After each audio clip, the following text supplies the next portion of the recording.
우리 성경 공부할까요?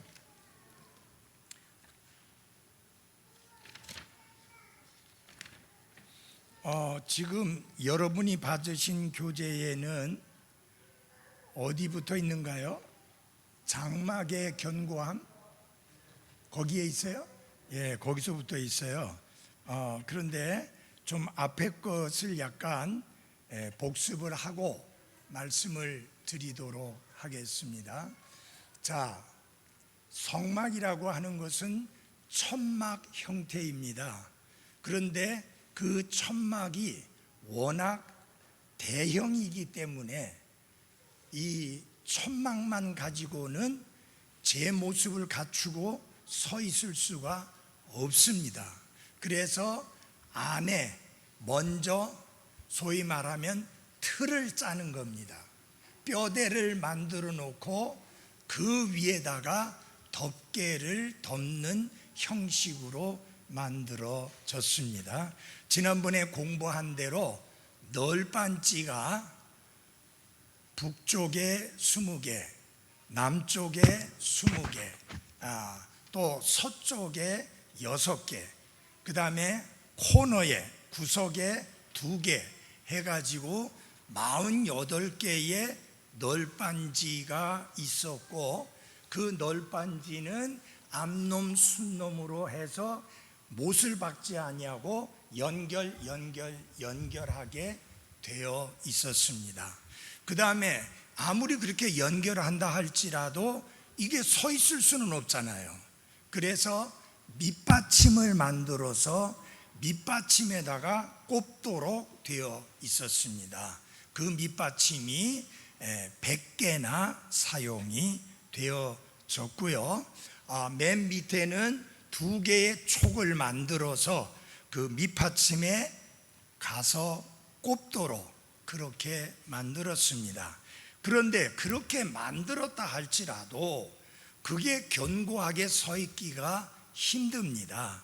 그래서 하나님께서 지시하신 명령이 무엇이냐 하면은 고리를 만들어서 그 고리를 통과하는 막대기들을 끼워라, 이렇게 말씀을 하시게 됩니다. 그래서 그 막대기를 꼽은 줄이 한 면, 남쪽, 북쪽, 서쪽 이렇게 3개 면에 5줄로 이 막대기들을 꼽게 되어 있습니다. 한쪽에 5줄, 또 한쪽에 5줄, 또 서쪽에 5줄 이렇게 끼게 되어 있습니다. 그런데 그거는 나무는 시띠나무, 벌레가 먹지 아니하고 썩지 아니하는 나무로 만들었고, 그 밖은 금으로 입혔습니다. 그리고 고리 하나하나는 금으로 만들어서 끼우도록 되어 있는데, 5줄의 막대기들 중에서 유일하게 가운데 있는 막대기만 이쪽 끝에서 저쪽 끝까지 쭉 연결이 되어졌습니다. 나머지 4개 줄의 막대기들은 이쪽 끝에서 저쪽 끝까지 완전하게 연결된 게 아니라 끊어졌습니다. 그렇게 해서 이 성막 그 뼈대를 고정시켜서 안정적이 되게 하고 견고하게 만들었습니다. 자, 그 그림이 여러분 잘 보이시죠? 생각이 됩니까? 예, 그 다음에 이것에 이제 덮개를 씌우게 되는데, 제일 안쪽에 덮개를 천장이라고 말을 할 수 있는데, 이것은 청색, 자주색, 주홍색, 그리고 흰색으로 수를 놓아서 만든 그렇게 휘장을 만들었고요. 그 휘장에는 천상의 존재인 그룹을 수 놓아서 만들었습니다. 그러니까 이제 성막 안에 들어가서, 성소 안에 들어가서 눈을 들어 천장을 보게 되면 화려합니다. 아름답습니다. 위엄이 있습니다. 그게 제일 안쪽에 첫 번째 내부 덮개의 특징입니다. 그래서 내부 덮개가 있는데 그 내부 덮개는 무엇을 상징하는 것이냐? 사람의 몸을 입고 이 땅에 오신 예수 그리스도의 인성과 신성을 보여주는 그런 상징적 의미를 가지고 있습니다. 한 가지 좀 더 추가 말씀드리는 것은요, 널빤지들에다가 전부 다 금을 입혔습니다. 그러니까 성소와 지성소 안에를 들어가서 보게 되면 전면 이 양쪽 벽들이 전부 다 금으로 입혀져 있으니까 그렇게 화려하고 아름다울 수가 없습니다. 비록 널빤지였지만, 나무로 된 널빤지였지만 거기에다가 금을 바름으로 인해서 굉장히 화려함을 보이게 되는데, 바로 예수 그리스도의 신성, 하나님 되심을 보여주는 것입니다. 그리고 네 가지 색깔 실들로 술을 놓아서 만들었다고 그랬죠. 네 가지 색깔이 뭐냐면은 흰색, 그 다음에 자주색, 청색, 그리고 주홍색, 이렇게 네 가지 색깔이 있습니다. 흰색은 예수 그리스도께서 의로우심을, 청색은 하늘에 속한 색깔이잖아요. 예수 그리스도의 신성을, 그 다음에 자주색은 예수 그리스도의 왕 되심을, 주홍색은 예수 그리스도께서 우리 죄를 대신해서 죽으심을, 이렇게 상징적으로 미리 보여주는 것이 이 성막 첫 번째 덮개의 상징적 의미입니다. 그런데 이 내부의 덮개와는 달리 제일 바깥쪽 덮개, 이 외부 덮개는 그 색깔이 아주 칙칙하고 단조로웠습니다. 왜냐하면은 오소리 가죽으로 만들었기 때문인데, 이 오소리 가죽이 아주 칙칙하게 보기가 흉한 색깔이라고 합니다. 이것은 곧 예수 그리스도를 바라보는 대부분의 많은 사람들의 생각이 그분은 흠모할 만한 그런 모양이 전혀 없는 분이다. 왜? 나사렛 목수의 아들, 베들레헴의 마구간에서 태어나신 분, 그러니까 흠모할 만한 배경이나 모습을 전혀 가지고 있지 않음을 상징적으로 보여주는 것입니다. 그 다음에 그 화려한 내부의 덮개와 제일 바깥쪽에 네 번째 칙칙한 덮개, 그 사이에 두 개의 덮개가 있습니다. 하나의 덮개는 수양의 가죽으로 만든 것입니다. 성경에서 수양은 우리 죄를 대신해서 죽으신 예수 그리스도, 곧 대속자가 되신 예수 그리스도를 상징적으로 보여주는 그런 동물입니다. 여러분 기억하시죠? 아브라함이 하나님의 명령에 따라 이삭을 번제 헌물로 드리려고 했을 때 하나님이 막으시고, 내가 준비한 헌물이 있다, 그것으로 드려라 했는데, 그것이 뭐냐? 수양이었습니다. 그래서 그 수양이 이삭을 대신해서 죽은 겁니다. 그래서 수양은 성경에서 어떤 면을 우리에게 상징적으로 보여주느냐? 여러분과 저의 죄들을 대신해서 대속의 죽음을 죽으시는 예수 그리스도를 상징적으로 보여주는 것입니다. 그 다음에 세 번째 덮개, 염소의 털로 되었습니다. 이 염소는 바로 여러분과 저를 대신해서 값을 지불하고 사셔서 자유케 해 주시는 구속의 상징입니다. 바로 예수 그리스도께서 그분이 대신 값을 지불해 주심으로 우리는 예수 그리스도를 통해서 구속함을 받고 자유롭게 된 것입니다. 이런 아름다운 상징적인 의미가 바로 덮개에 있습니다. 첫 번째 덮개는 안에 들어가면 그것만 보입니다. 여러분이 우리 예배당에 들어왔을 때 한번 천장을 바라보세요. 그런 대로 예쁘죠? 아니에요? 별로예요? 저희 교회를 처음 방문하시는 분, 우리 건물을 처음 보는 분은 밖에서 보았을 때는 어떤 생각이 드는가? 무슨 창고 같은 생각이 드는데요. 물류창고 같은. 왜냐하면 창문도 하나도 없지, 화려함도 없지, 거기에 무슨 대리석을 붙인 것도 아니고 무슨 강판을 붙인 것도 아니고 유리로 화려하게 해놓은 것도 아니고, 그러니까 밖에는 그야말로 흠모할 만한 모양이 아름답다, 참 멋지다 라고 말할 만한 게 전혀 없어요. 근데 이 안에 딱 들어와서 저 본당의 문을 딱 여는 순간 대부분의 사람들 하는 말이 와 하는 말이에요. 왜? 밖에하고는 전혀 다르다는 거예요. 안에가 너무 멋있대요. 창문이 하나도 없지만 속이 탁 트이는 게 멋있고 좋다는 거예요. 여러분이 그 생각하시면 됩니다. 성막의 맨 마지막 덮개,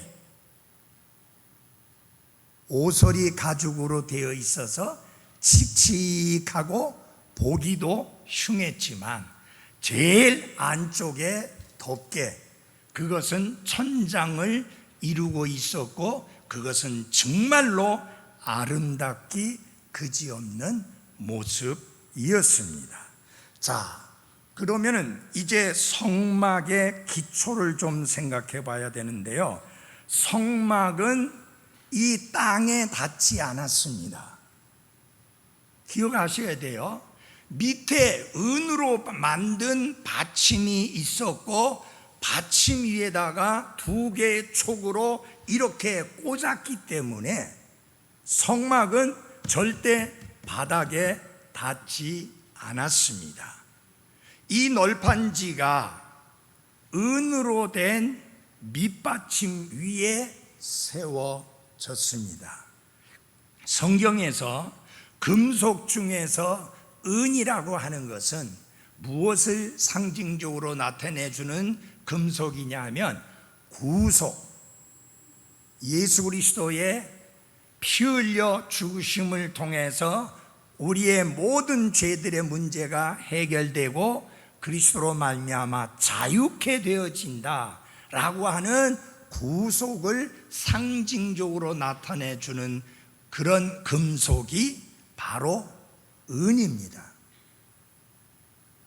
그런데 바로 이 은이라고 하는 밑받침 위에 이 널빤지가 세워진 것처럼 우리의 구원도 인간적인 세상적인 수단에 의해서 구원받은 것이 아니라 예수 그리스도의 보배로운 구속의 은혜를 통해서 우리가 구원을 받았다. 그리고 그게 견고한 은받침 위에 세워진 것처럼 우리의 구원은 견고하고 또 안전하다라고 하는 것입니다. 자, 이 장막이 굉장히 견고했습니다. 왜냐하면은 지난번에 말씀을 드렸죠. 이 장막을 고정시키기 위해서 무엇이 사용되어졌느냐? 두 가지가 사용이 되어졌습니다. 여러분이 캠프에 가서 캠프 이 천막을 쳐본 분들은 기억하지만, 물론 요새는 좀 다른 천막 나와요. 탁 피면 그대로 세워지는. 그러나 그것도 땅하고 연결을 시켜서 고정을 시켜야지 바람 불면 그냥 날아가 버리고 말죠. 그래서 중요한 게 뭐냐? 말뚝을 박은 겁니다. 말뚝을 박고 그 말뚝은 전부 다 노스로 만들었습니다. 그 다음에 아주 단단한 줄로 그 말뚝에 연결을 해서 묶었습니다. 그러니까 그 덮개가 완전히 말뚝에 박혀 있고, 말뚝이 박혀 있고 거기에 견고한 줄로 묶어놨기 때문에 아무리 바람이 불어도 흔들리거나 넘어지거나 날아갈 걱정이 전혀 없습니다. 여러분이 참고로 아셔야 될 것은 이스라엘이 광야를 여행할 때, 우리가 광야라는 표현을 쓰지만 사실은 사막을 여행할 때입니다. 그 사막을 여행할 때 사막에 몰아치는 바람이, 모래바람, 굉장히 강합니다. 그렇게 강한 바람도 이 성막을 날아가게 하거나 혹은 무너뜨리지 못할 만큼 말뚝과 연결된 줄이 단단하게 붙들고 있었다라고 하는 것을 참고해야 되는데요. 그 말뚝이 무엇을 우리에게 보여주느냐? 확실함과 견고함을 보여줍니다. 우리의 구원이 확실하고 우리의 구원이 그 누구도 흔들어 놓을 수 없이 견고합니다. 그래서 그리스도는 우리의 소망은 우리 혼의 닷이라고 히브리서에서 말씀을 하고 있습니다. 여러분, 배를 고정시키는 게 뭐죠? 닷입니다. 아무리 거대한 크기의 배라 할지라도 반드시 닷을 내려야만 합니다. 그래야지 그 배가 흔들리지 아니하고 견고하게 고정되어 있을 수 있습니다. 바로 우리의 소망 예수 그리스도, 그분 안에 있는 구원은 우리 혼의 닷과 같아서 견고하며 안전하며 흔들리지 아니합니다. 우리가 베드로전서 1장 5절에 보면 우리는 하나님의 권능으로 보호받고 있다. 여러분, 하나님의 권능으로 하나님께서 구원받은 자를 보호하고 계시다. 그래서 우리의 구원은 확실하며 우리의 구원은 안전한 것입니다. 여러분, 잃어버릴 수 있는 구원이라면 그것은 성경이 가르치고 말씀하고 있는 구원이 뭐예요? 아닙니다. 성경이 가르치는 구원은 결코 잃어버릴 수 없는, 빼앗길 수 없는 안전하고 견고한 구원이다. 왜? 하나님의 권능으로 보호받고 있기 때문이다. 그래서 요한복음 10장 28절 29절에 의하면 예수님께서 뭐라고 했느냐? 아무도 그리스도의 손에서 우리를 빼앗지 못한다 라고 말씀했습니다. 우리 이 말씀 잠깐 좀 보겠습니다. 요한복음 10장 28절입니다. 요한복음 10장 28절. 내가 그들에게 영원한 생명을 주노니 그들이 결코 멸망하지 않을 것이요 또 아무도 내 손에서 그들을 빼앗지 못하리라. 그들을 내게 주신 내 아버지는 모든 것보다 크심에 아무도 내 아버지 손에서 능히 그들을 빼앗지 못하느니라. 여러분, 우리가 삼중적 보호를 받고 있습니다. 예수 그리스도의 손 안에 우리가 있습니다. 그리고 아버지의 손 안에 있습니다. 그리고 성령 하나님으로 봉인되어 있습니다. 그러므로 아무도 손을 댈 수 없고 우리의 구원을, 우리에게 허락하신 영원한 생명을 빼앗아 갈 수가 없는 것입니다.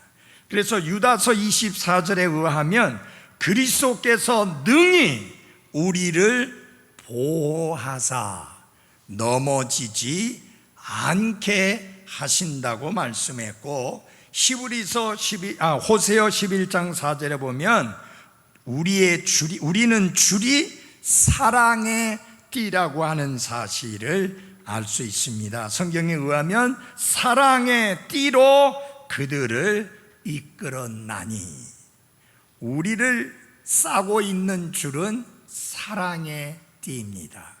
그래서 우리는 안전할 수밖에 없고, 그리스도의 사랑을 가르쳐서 성경은 영존하는 사랑으로 너희를 사랑한다. 이 세상의 사랑은 영존하는 사랑이 아닙니다.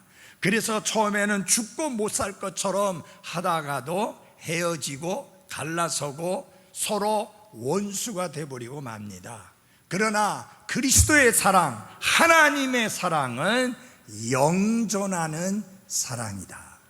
천지는 변하고 사라져도 하나님의 사랑은 변치 아니하고 사라지지 않습니다. 그 영존하는 사랑으로 우리를 지켜주시고 감싸주시고 돌봐주십니다. 그래서 이 예레미야서 31장 3절에서 이렇게 말씀합니다. 참으로 내가 영존하는 사랑으로 너를 사랑하였기에 라고 이렇게 말씀을 하고 있습니다. 그렇습니다. 영존하는 사랑으로 우리가 사랑을 받고 있고, 그 다음에 이 사랑은 그 무엇도 그리스도의 사랑에서 떼어놓지 못합니다. 여러분들이 로마서 8장을 보시면 38절 39절에 보면은 우리를 그리스도의 사랑에서 끊을 수 없는 많은 것들을 말씀을 하고 있는데, 한번 그것들을 보실까요? 로마서 8장입니다.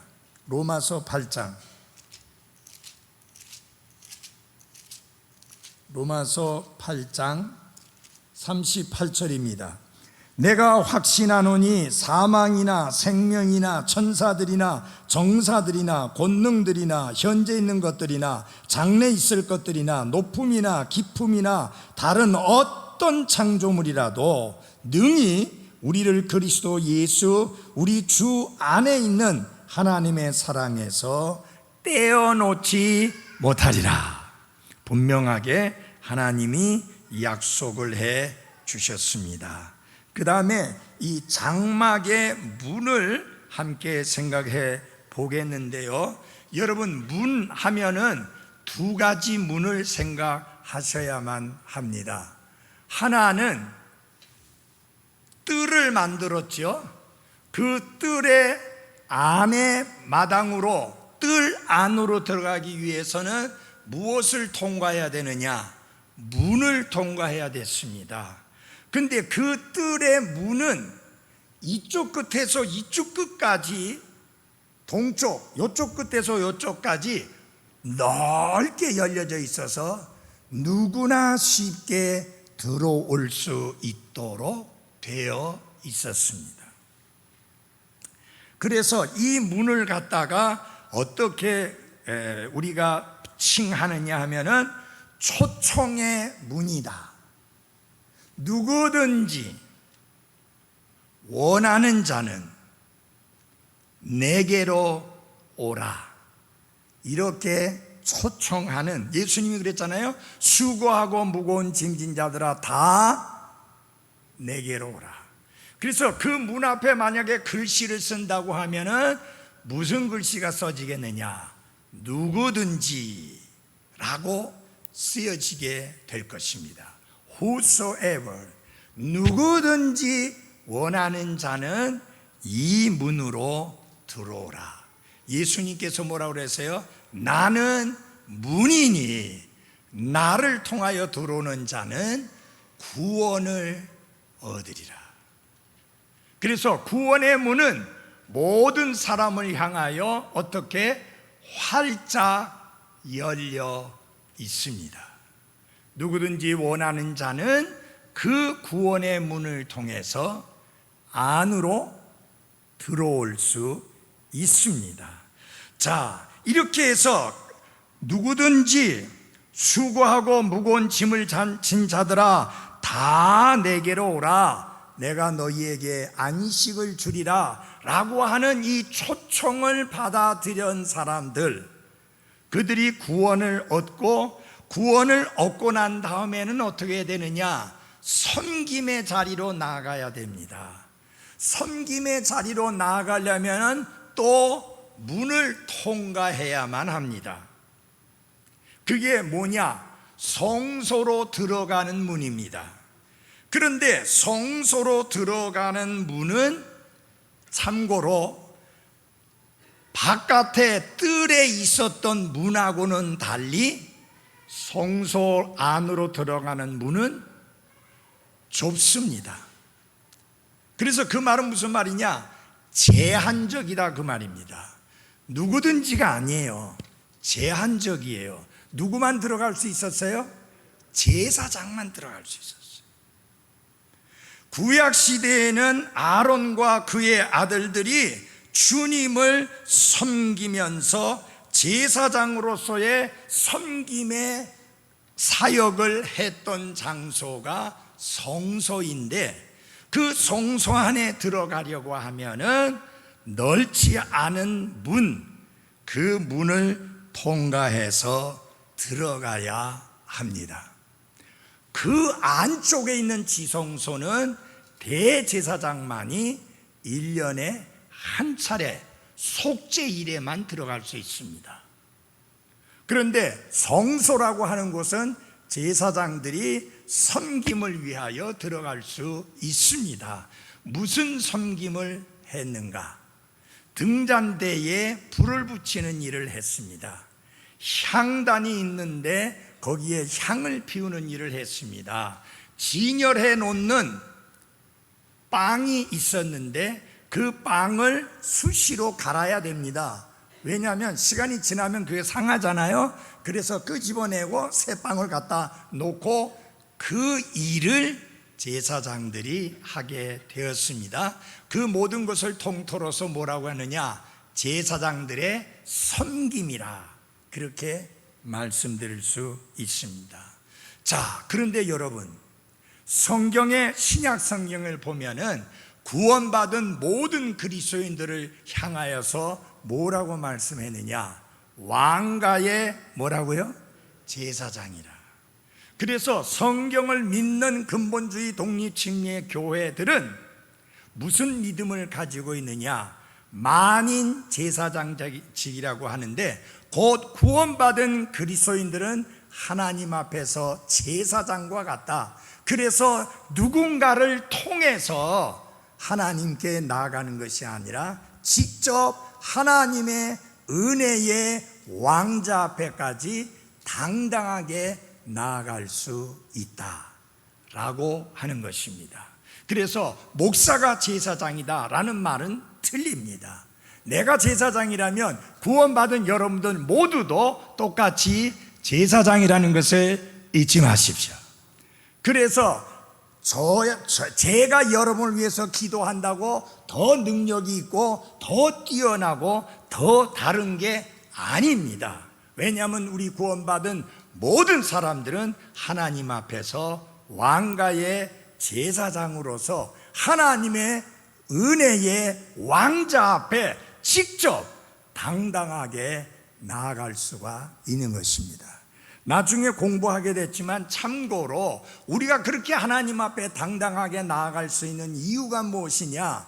대제사장만이 1년에 한 번 하나님이 계시고 하나님이 임재하시다고 하는 영광 가운데 거하신다고 하는 지성소에 들어갈 수 있었는데, 오직 대제사장만이, 그것도 매일 아니고 1년에 단 한 차례 속죄일에, 제사장은 못 들어가요. 대제사장만이 들어갈 수 있습니다.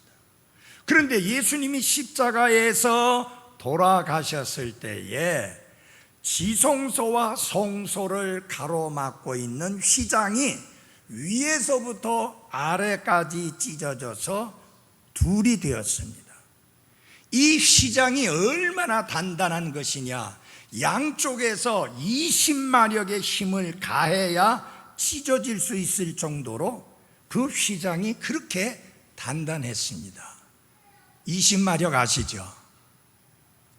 양쪽에 20마리의 말들이 잡아 끄는, 이쪽에 20마리, 이쪽에 20마리, 그렇게 해서 잡아 당겨야 그 힘에 의해서 찢어질 수 있는 게 성소와 지성소를 가로막고 있었던 휘장이었습니다. 근데 이것이 위에서부터 아래까지 찢어져 둘이 되었습니다. 그래서 제사장 된 여러분들이 제가 하나님의 왕자 앞에 당당하게 나아갈 수 있게 된 것입니다.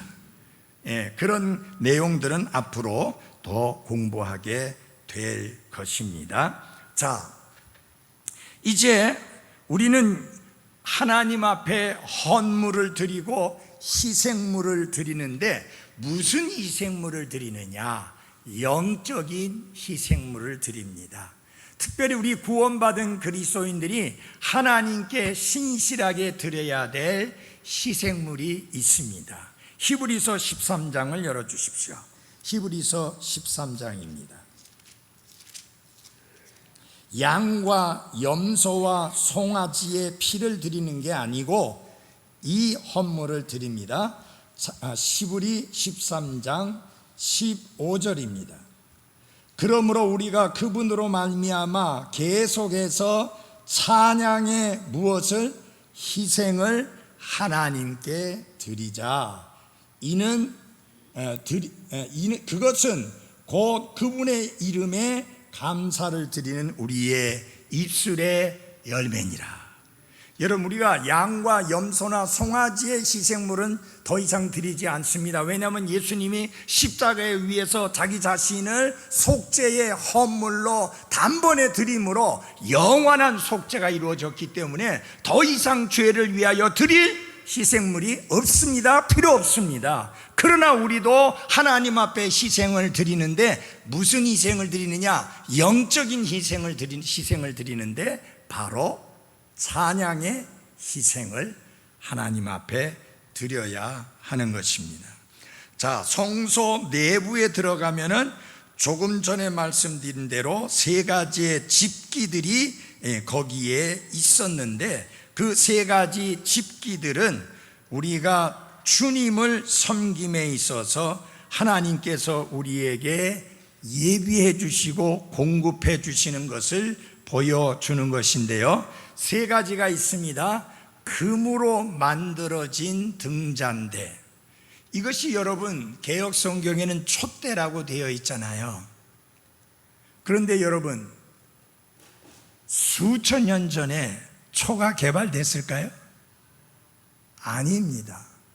그 다음에 보면은 그 내용을 여러분이 읽으시면은 이게 등잔대일 수밖에 없는 게, 이 등잔대를 만들 때 특징이 금을 쳐서 두들겨서 이것을 만드는데 얼마나 그 기술이 뛰어났느냐 하면은, 여기 이제 기름을 부을 수 있는 그릇들, 이런 것들을 따로 만들어서 갖다 붙인 게 아니라 한 덩어리의 금을 두들겨 가지고, 그래서 7가지가, 가운데 1가지, 양쪽에 3가지, 이렇게 7가지가 나올 수 있도록 그렇게 만들어졌습니다.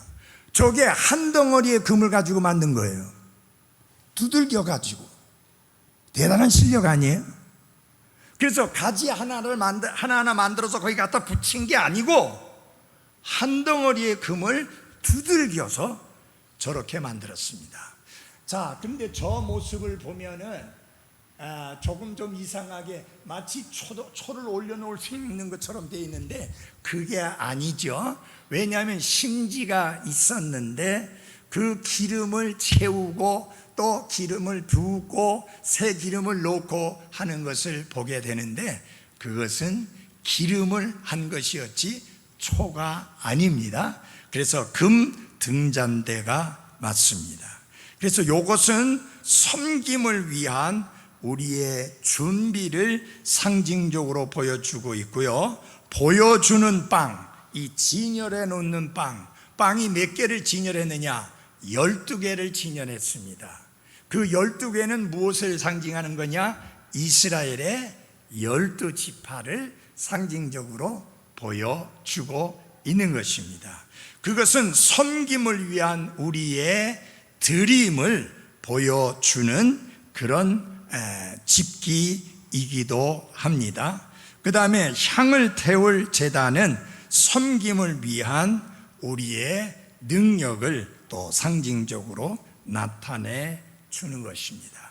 또한 우리가 좀 생각해 봐야 될 필요가 있습니다. 우리 개인적으로 그리스도인의 삶을 볼 때 우리의 섬김 속에는 무엇이 있어야 되느냐?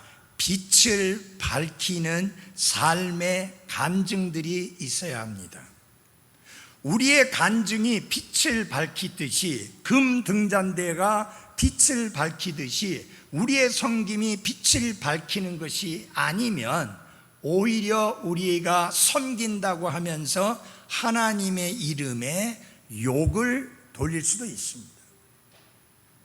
섬김이 중요하지만 우리의 인격과 삶이 빛을 발하는 그런 섬김이어야 합니다. 그 다음에 빵을 이렇게 진열해 놓았습니다. 여러분이 제가 섬기기 위해서는 먼저 먹어야 합니다. 맞아요? 먹어야 섬길 수 있습니다. 애기 엄마도 애기에게 젖을 주기 위해서는 먼저 엄마가 먹어야 젖이 생기고 그래서 젖을 줄 수 있습니다. 여러분, 섬김도 굉장히 중요하지만 우리 자신이 먼저 하나님의 말씀을 통해서 충분히 배부르게 먹어서 그 말씀이 우리에게 주는 힘으로 섬겨야 합니다. 여러분, 배고픈데 일하려고 하면 짜증나잖아요. 그렇죠? 네. 그래서 영적으로 여러분이 배가 부르면 성도들과 교제할 때나 성도들과 만났을 때나 짜증낼 일이 없어요. 근데 영적으로 배고파 있는 사람은 짜증내. 그래서 여러분, 먼저 여러분을 돌아보시고 섬기셔야 합니다. 내 자신이 준비되어 있어야 섬길 수 있습니다. 이 더운 여름철에 이제 식사 준비하시고 또 식사를 대접하시는 그분들의 섬김, 이거는 상상을 초월할 정도의 많은 희생과 수고가 필요로 하는 것입니다. 그런데 그 섬김이 기쁨으로 되고 그 섬김이 즐거움으로 되고 그 섬김이 감사함으로 되려면 먼저 어떻게 해야 됩니까? 내가 말씀으로 충만해 있어야 그 섬김이 기쁨이 되고 감사함으로 될 수가 있습니다. 그 다음에 이 향단은 뭘 하는 곳이에요? 향을 태우는 곳이에요. 근데 성경에서 향은 그리스도인의 무엇을 상징하죠? 기도를 상징합니다. 기도의 삶이 있어야 우리의 섬김이 능력이 있고 감사함이 있고 기쁨이 있습니다. 왕가의 제사장 된 여러분, 빛을 발하는 삶을 사십시오. 하나님께 신실하게 기도하는 삶을 사십시오. 그리고 스스로 말씀을 충만하게 넘치게 스스로에게 채우는 복된 삶을 살아가는 한 분 한 분들이 되시기를 바랍니다. 잠깐 있다가 10분 후에 예배 시작하겠습니다.